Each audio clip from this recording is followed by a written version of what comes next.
Hai, saya Dr. M. Jumpa lagi di Sekolah Kehidupan. Kali ini kita membahas terkait dengan self-love.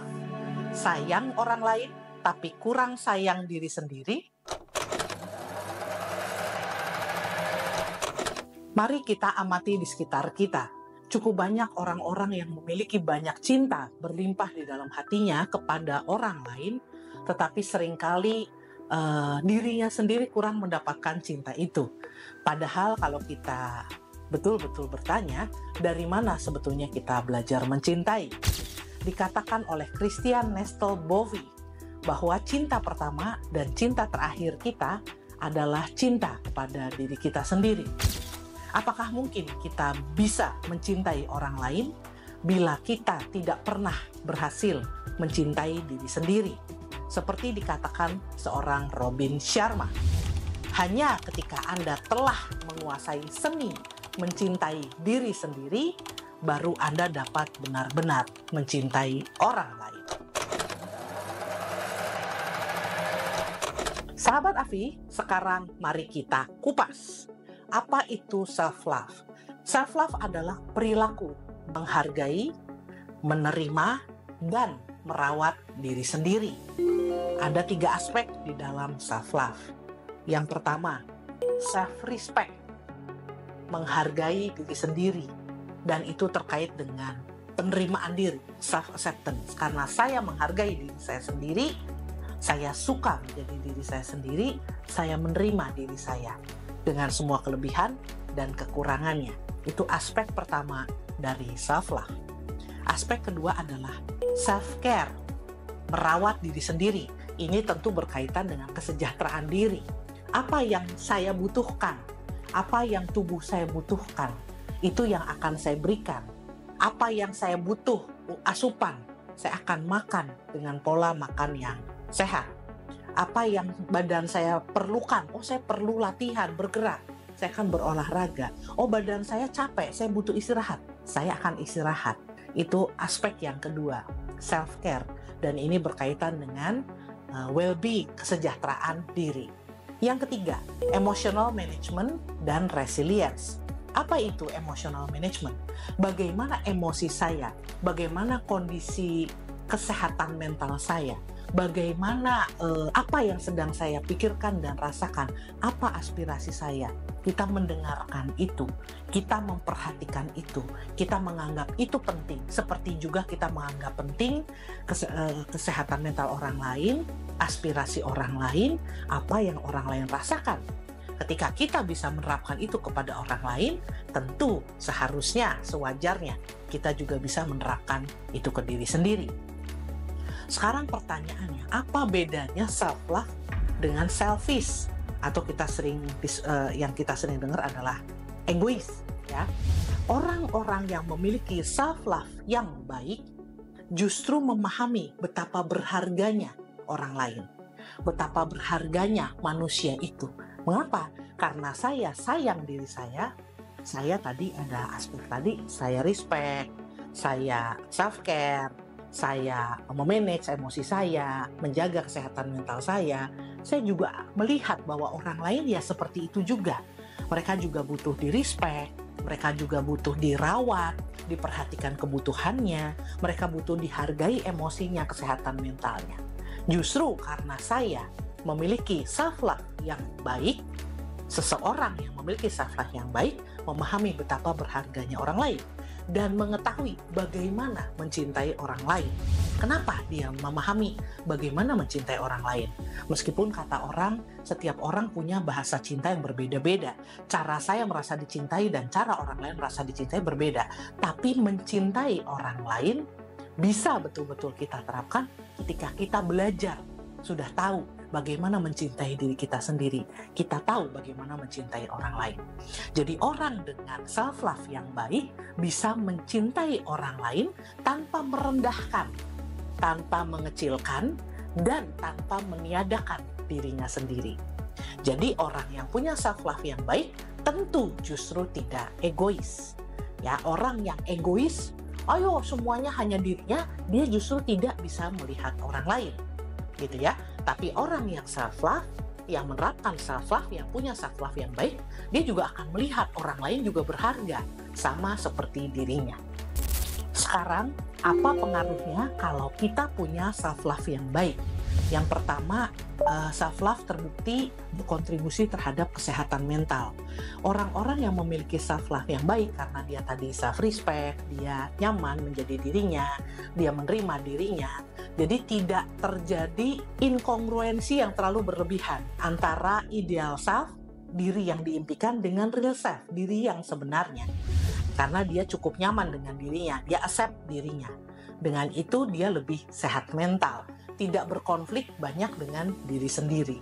Ya, jadi dia berkontribusi terhadap kesehatan mental. Lalu dia juga berkontribusi terhadap pertumbuhan diri, pengembangan diri seseorang. Orang yang menerapkan self-love atau orang yang self-love-nya baik, dia akan mau mengembangkan dirinya. Dia mau menginvestasikan waktu, dia mau bekerja keras, dia mau belajar. Kenapa? Karena dia lakukan itu dibutuhkan dirinya. Dia jawab itu. Dia butuh challenge, dia butuh prestasi yang baik, dia akan berikan untuk dirinya. Dia akan cari, dia akan upayakan apa yang dia rasa berharga untuk dicapai. Sehingga orang yang self-love-nya baik, justru akan punya achievement yang baik, punya personal growth yang baik. Lalu kemudian self-love berkontribusi dan berkorelasi positif terhadap kepuasan hidup. Jadi ketika seseorang diminta mengevaluasi, kamu puas nggak dalam hidup kamu? Orang yang self-love-nya baik cenderung akan tinggi kepuasan terhadap hidup. Ya, saya puas. Bukan takabur, bukan sombong, tapi dia puas dengan kehidupannya, dengan dirinya. Gitu ya. Nah, lalu apa hubungannya juga self-love dengan physical health? Apa hubungannya, kok bisa orang yang self-love-nya baik cenderung juga akan punya kesehatan yang baik? Mereka akan mengatur pola hidupnya agar baik. Ya, mereka akan makan, pola makannya bagus, pola istirahatnya juga bagus. Mereka tidak akan membiarkan diri mereka tidak akan terlalu dalam tanda petik menyiksa dirinya gitu ya, dengan menghukum dirinya dengan kelelahan-kelelahan fisik yang dia tidak kemudian atasi dengan merawat diri ya, sehingga secara kesehatan fisik juga lebih baik, emosinya juga lebih stabil, dan orang yang self-love-nya baik, interaksi sosialnya baik. Kenapa? Karena dia tidak membutuhkan terlalu banyak pengakuan dari luar, yang orang bilang misalnya validasi dari luar ya.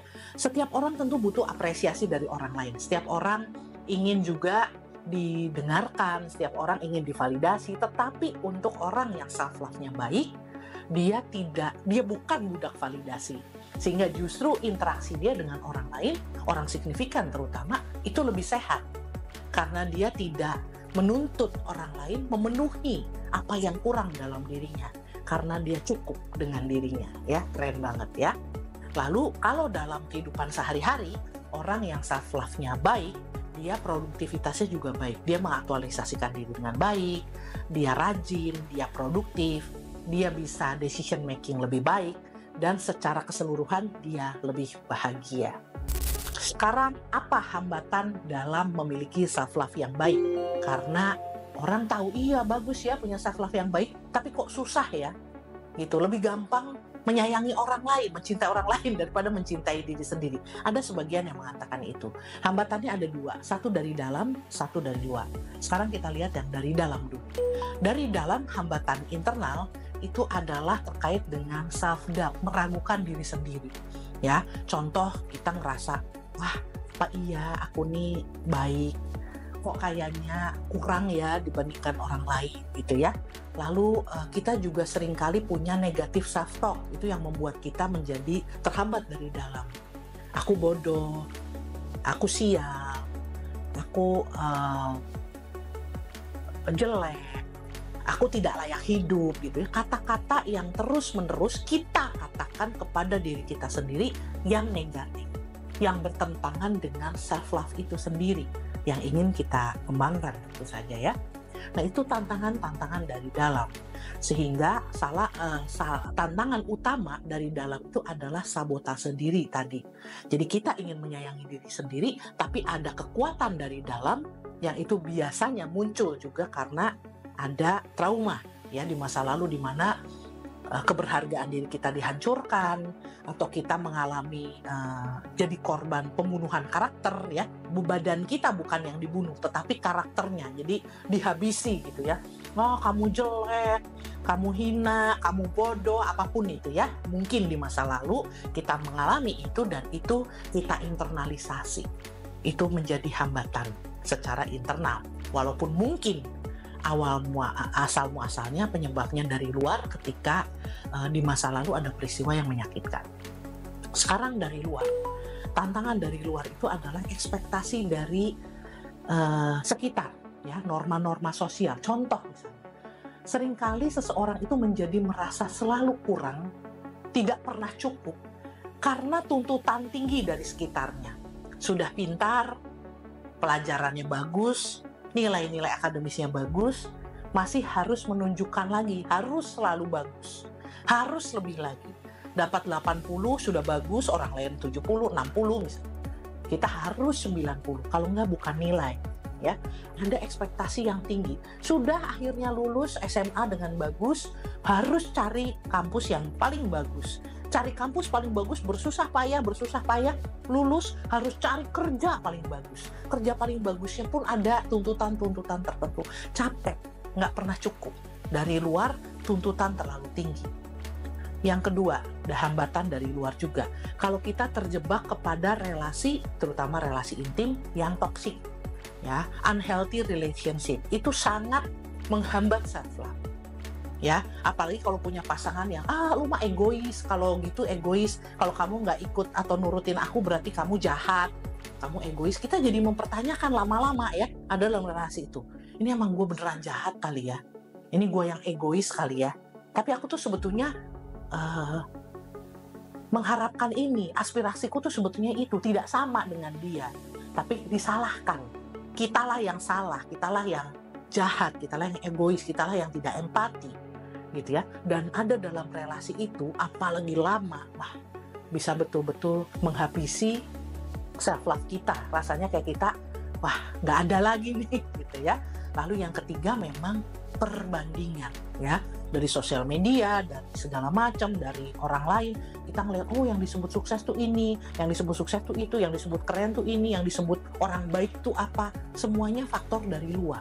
Sehingga ketika kita ngelihat diri kita, wah, kita ini nggak ada apa-apanya. Bukan maksud tidak mawas diri, tetapi akhirnya memang tidak ada apa-apanya. Karena kita gagal menemukan kebaikan-kebaikan kita karena terus membandingkan dengan sesuatu dari luar. Sekarang mari kita hayati, mari kita rasakan. Sahabat, carilah momen saat Anda merasa sangat menghargai, menerima diri Anda, gitu ya, melakukan self-care, gitu. Apa yang Anda pikirkan, apa yang Anda rasakan, dan apa yang Anda lakukan. Coba cari pengalaman itu. Lalu sebaliknya, carilah pengalaman saat Anda tidak menghargai dan tidak menerima diri Anda sendiri. Pada waktu itu, apa yang Anda pikirkan, apa yang Anda rasakan, dan apa yang Anda lakukan. Tentu dengan mencari kedua pengalaman tersebut di dalam kehidupan Anda akan melihat dan menyadari perbedaan yang besar saat kita punya self-love yang baik dan saat kita tidak atau kurang punya self-love. Dan itu tentu akan berdampak di dalam kehidupan kita. Bagi sahabat yang ingin mengirimkan hasil refleksinya, silahkan Anda catat di kolom komentar di bawah ini, ataupun Anda bisa mengirimkan lewat email ke familia.indonesia@gmail.com. Saya yang akan membaca refleksi Anda. So, sahabat, apa yang bisa kita lakukan untuk meningkatkan self-love kita? Yang pertama, ini sudah teruji dari hasil penelitian, banyak sekali penelitian, bahwa menerapkan hidup yang berkesadaran dengan menerapkan mindfulness itu sangat membantu peningkatan self-love. Mengapa? Ketika kita hidup here and now, menghayati, menyadari apa yang kita lakukan, apa yang sedang kita pikirkan, apa yang sedang kita rasakan, apa yang sedang kita makan, apa yang sedang kita ucapkan, apa yang sedang kita lakukan, itu akan sangat meningkatkan self-love, di mana kita belajar untuk satu persatu menghayati kita, diri kita, dan apa yang ada di dalam benak kita, batin kita, untuk tetap selaras. Itu luar biasa.